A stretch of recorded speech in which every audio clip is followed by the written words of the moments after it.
আমরা এখন যাচ্ছি পেট্রোপোল বর্ডারে চা খাওয়ার জন্য। রাতের বেলা, রাত বাজে 9টা। আশেপাশে মালবাহী ট্রাক লোড আনলোড হচ্ছে। এখান থেকে দেশের বিভিন্ন প্রান্তে চলে যাবে মালবাহী ট্রাকগুলা, যেগুলো এসেছে ইন্ডিয়ার বিভিন্ন প্রান্তে থেকে।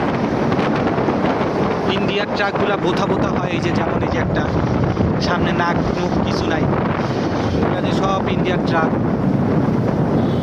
এই যে আর এটা হচ্ছে বাংলাদেশি ট্রাক। এই যে দেখেন এইখানে একটা কার্গো, যেখানে মাল মজুত রাখা হয়। আপনারা যদি ভালো ভালো ভিডিও পেতে চান আমার চ্যানেলকে সাবস্ক্রাইব করে যান।